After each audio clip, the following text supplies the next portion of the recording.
to stay here and help our other junior doctors to train them. Possibly I will, yeah, I'll be glad to do that because, I got every opportunity in Canada which my native country didn't offer.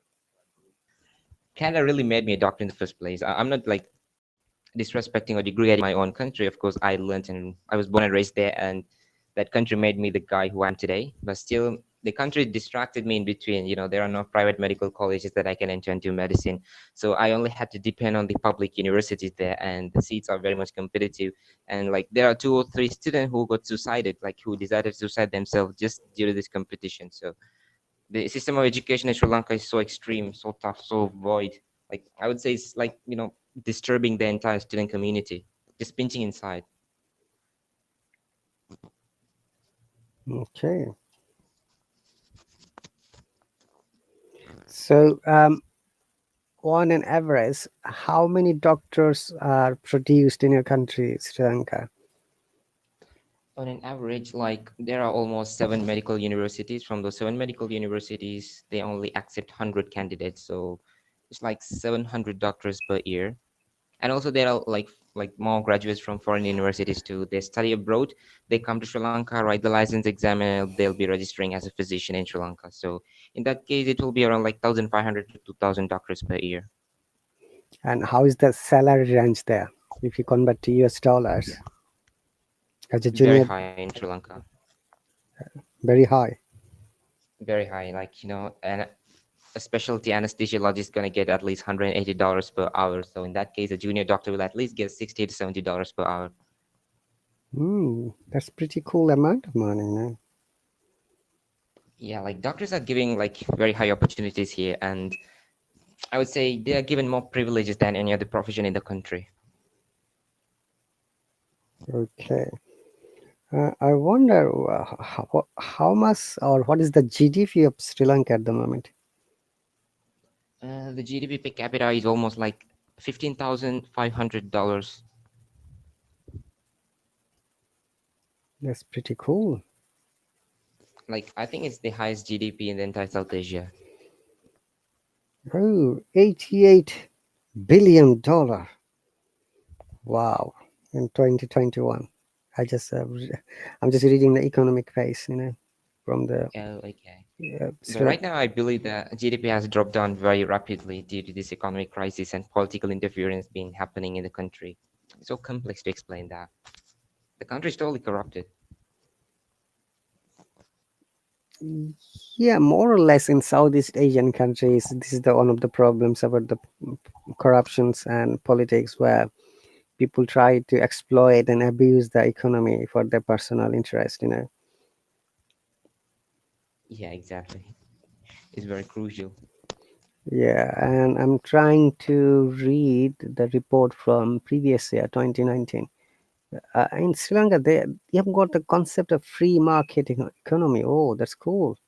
And the GDP was 84 billion, but in 2021 it jumped to 88 billion. Wow, 4 billion increase in 2 years. And the World Bank, okay. What is the currency in Sri Lanka?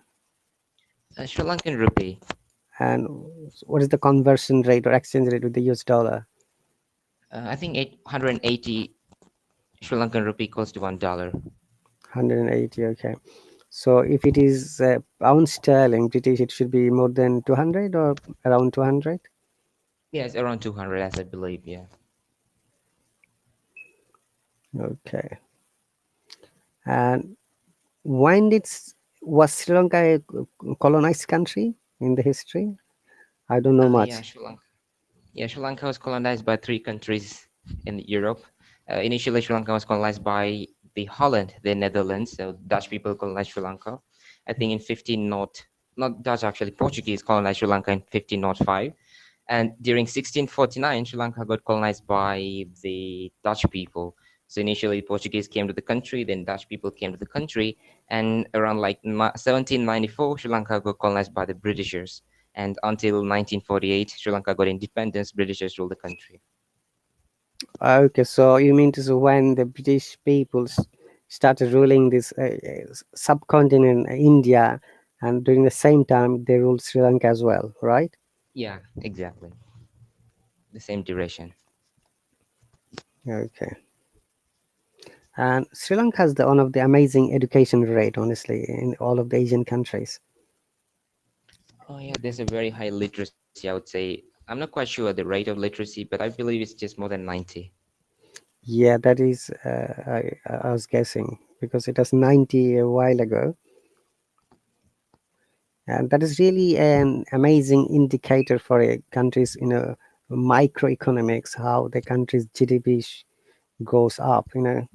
When people look at the, education rate or literacy rate, and also the GDP, they're all interconnected, as I'm sure you know that. In my Yeah. MBA program, my major was, I forgot my major was Pfizer's, um, the digital macro, medications, and Okay. with artificial intelligence, and my minor was microeconomics, Oh wow. which is really interesting, and I could find a very good relation with the healthcare and the economics, how they are interconnected. So my project was, Exactly. Pfizer has some, digital medications, microcrystals, and they can put inside, through your blood vessels, and they can monitor 24/7 how it works from a patient, and they can record all the data. Okay, and Oh, okay. that is really an amazing project that I worked in my, public health, and I found that, oh, that's really amazing. If a micro, molecular drugs injected through blood vessels, and if they can monitor from the human body, just picture it, Dr. Mesh, after 50 years or 100 years, technology would be this much of developed. They can monitor anything or almost everything of human body. That will not be impossible Exactly. anymore. I believe like there won't be any doctors in the future. Everything will be handled by artificial intelligence. Exactly. Like, employments are being deprived from the world. No drivers, no doctors, no engineers. Everything will be handled by the computers, which is quite a bit like complex to understand. Okay, but the amazing and shocking part for me about you is that you spend this much of time for others. Do you have your private or family life? That's a $1 million question. Exactly, that's true. I don't think that you have time to spend with your parents, or maybe if you're married, your wife would be bothered, disturbed by your lifestyle. So you're always after the passion. Who's going to take care of me? Yeah. True, that's right. Yeah, like that's the main reason most of the doctors in Canada like won't marry. Mm, they're after the humanity. Everyone is doing great job. Yeah, like I believe like most of the South Asian countries, like one of my friend in Hello application, like he had some fever and all these things, and he went to a doctor in his neighborhood, and that doctor has given him some gastric medicine. You shared this story yesterday. I almost tried to laugh, but I control myself. It is malpractice, definitely. Exactly, that's malpractice. What is the oath, And yeah, Dr. Mash, you took after the finishing your degree? Hippocratic as Oath, a, is it? yeah, the medical Hippocratic Oath, a very long oath. I can't Yeah, exactly remember yeah. what I mentioned that So time. that's a Hippocratic Oath says that for the humanity, you have to save their lives. Okay, you have to uh, do the very best way of your practicing. Okay, not Yeah, malpractice. Okay, and and also you've got some standards. Yeah, code of code of ethics, which you should that's say, true. right? Or code Yeah, of practice and code of conduct. Definitely, there are different kinds of code in medical practice, and as a matter of fact, if each and every doctor of this planet would follow that code, patients would be amazing. yeah, But like the it, patient population will just decrease. yeah, but it doesn't happen in reality. It happens only theoretically, not practically anymore. Practically, that's true. Yeah. And also, this morning you said that, yeah, students got results. Yeah, you'd like to share with us? Yeah, like I was tutoring in ieltsdailycom for almost 2.5 years so far. and I'm very satisfied with their result actually. Like my first attempt of teaching, they got a good result, but not very satisfied with it. Still, they like managed to get a band just more than six. This time, like I have full 8.5s, which is making me blossom inside. Hmm. Great. Felicitations. Thank you so much for that, sir. Okay, so is it ielts.com you said you are helping? ieltsdailycom. Okay, where are they based? They're based in the UK. Okay, so you work with them through online, offshore? Yeah, I'm working them through online actually. I actually they hired me from Cambridge University at the time when I was doing my CELTA. So soon after I finished my CELTA, they took me as a tutor. So I was actually teaching them basic American phonetics and pronunciation. So Hmm. time by time, they used to give me certain other classes like IELTS preparation, TOEFL preparation. Especially, I'm teaching them OET, but once in a blue moon, I usually do IELTS classes too. Okay, and then I need to contact you privately later. Yeah, definitely. Okay, that will be cool. So, how many students are there on an average? On an average, I have almost 55 students Cool. Globally? globally. Yeah, most of them are from the Indian subcontinent countries. Hmm. That's great. And the paying wage is also quite a bit high. Like you're getting paid like $10 per hour. Hmm. Not bad, I should say. Yeah. Okay, so have you reached your hospital? Yeah, I just reached my hospital. I'm on the way to my office, and I was talking to one or two doctors out here, and they were discussing everything is all right. And the patient opened her eyes, and I'm very happy about it. I didn't do anything, but these youngsters, juniors, just did a very good job. Okay, so how long you have to be there for the patient? I think like I'll be staying in the hospital for almost 4 hours because I have to check out the patient and get the history report and listings, and if there's any sort of immediate treatments to be done or any other procedures to be done, then I'll write them on the paper and issue it to the management. So yeah, I'll be staying here just for 4 hours to monitor the patient for a limited time frame. Hmm. So, Dr. Mash, you're a very experienced doctor, which is really amazing. You know, if Possibly a young graduate, I would say. I mean, it's not a long time that I graduated. Just living my 20s and kind of enjoying my life. And like, it's, I don't really prefer going to the hospital because I usually love to enjoy my life with my friends and family. But unfortunately, the profession doesn't give me that opportunity.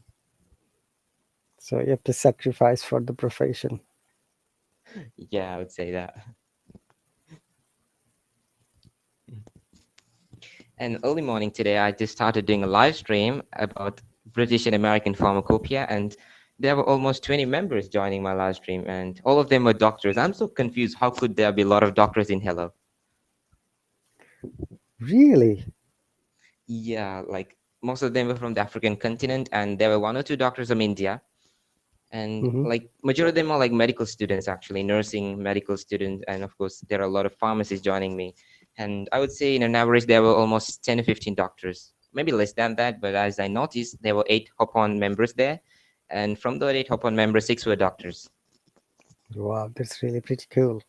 And most of them are from African and Asian continents, you said. Yeah, most of them are from Africa. Okay. And Like I'm very confused, they are not having a certain knowledge about pharmacopoeia, they're just learning whatever been taught in the school. that's right.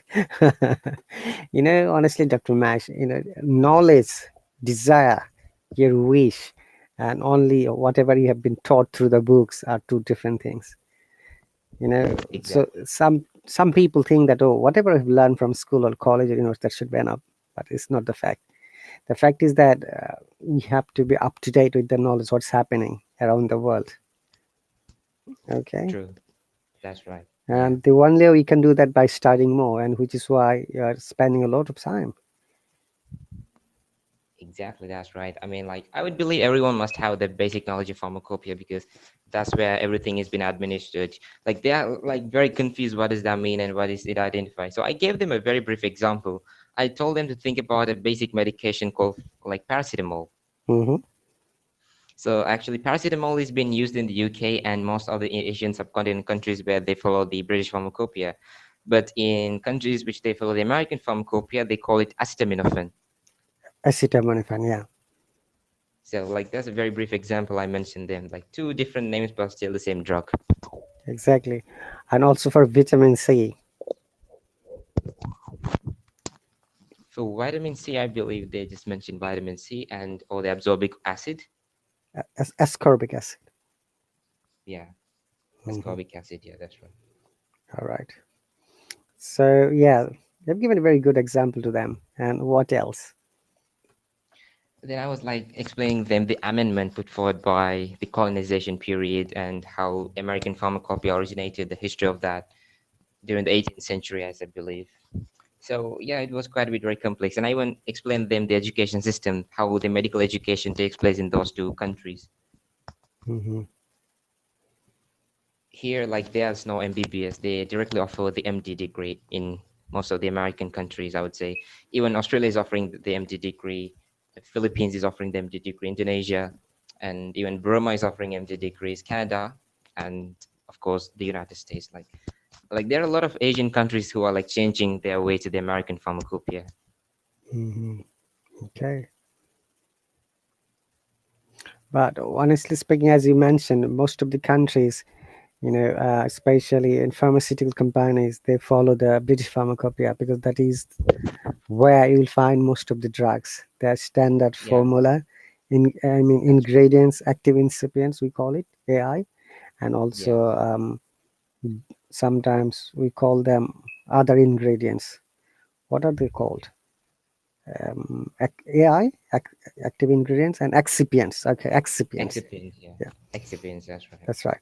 And many people do not know, as if I'm sharing with you, that sometimes in some drugs we need to use alcohol, ethyl alcohol or methyl alcohol for the Yeah, definitely. for the formulation and processing. They didn't believe that. When I spoke to many people, general public, they said no, there could, especially in tablets, in some tablets, solid forms, even though you need to use alcohol as a binder, okay, to get the Yeah, compatibility of the tablet's real formulation and shape. It doesn't constrict with water, so in that case you need to use alcohol, ethyl or methyl alcohol. I'm sure you know that, and it is mentioned also in the yeah, BP, British Pharmacopoeia. yeah. That's right. And yeah, like when I was doing my research as an employer in Glasgow Smith, like they actually issued me to work as a research assistant for pulmonary medication. So they gave me certain samples of fenofibrate, and I actually had to administer it and break it down and like offer it to the chemical section, the chemistry department. And they took a different sample from different countries, like from the UK, Australia, Canada, and most of the South Asian countries. And they administered that the milligram is totally different. Like in the US and Canada, they usually give a very minute milligram. They don't exceed even in like paracetamol. The maximum milligram amount in the United States and Canada is 200 milligrams. But once it comes to South Asian countries, they offer it as 500 milligrams. Like there might be one or two difference with milligrams as well. And why does it happen? What's your thought? I would believe, like, according to whatever the research they're doing, the clinical trials and how satisfied they're with the clinical trials, they might put forward these issues. And usually, the paracetamol, the acetaminophen drug is like delivered everywhere, even in grocery store that they can get it. And especially children also getting the medication after all. So that's the main reason which they usually use this minute milligram in most of the American countries, North American countries, as what is mentioned by the administration. That's right. And I'm sure, as you know, that the maximum dose of paracetamol is 4 gram in 24 hours. And Yeah. it happened and in the UK, I think, year or maybe year ago. An underage girl went to a local supermarket and bought some ibuprofen. Okay, Mhm. and there is a restriction in the UK, even from the any supermarket or normal shop, you can't buy more than one box. So that girl went to different shops and bought one box every time, and she used for suicidal attempt. Oh my gosh. Okay, and which is why after that, the Minister of Health and the Pharmacy Council and GMC made the uh, official notice memoranda that where we are not going to sell any analgesic to underage. That should be someone else as a parental guidance. Exactly, and I was like, ibuprofen is actually not given all the counter in most of the pharmacies or in most of the grocery stores. Like they definitely have to get a medical prescription from a doctor to get like auto-inflammatory painkillers. Yeah, but here you don't need any prescription. Ibuprofen, paracetamol, cough syrups, gastric medications like also loperamide, then chlorphenamine, Mhm. anti Okay. these anti-allergic medications. Antihistamines. Antihistamines, yeah, especially is it BR1 or B1 receptor? I forgot. Mhm. Anyway, it's a nice talk to you after a while. Today's lesson, none Yes, of sure. them joined. Thank you very much, Dr. Mess. It's really pleasure to talk. We'll have more conversation, and I'm going to talk to you about that later. Yeah, um, Yeah, um sure, definitely, teacher. Yeah, maybe tomorrow or day after tomorrow, whenever I'm free. yeah, Thank you very much. I'll definitely. see you later then. You take Yeah, care. thank you, teacher. Have a nice day. Good night. God bless you. Same to you.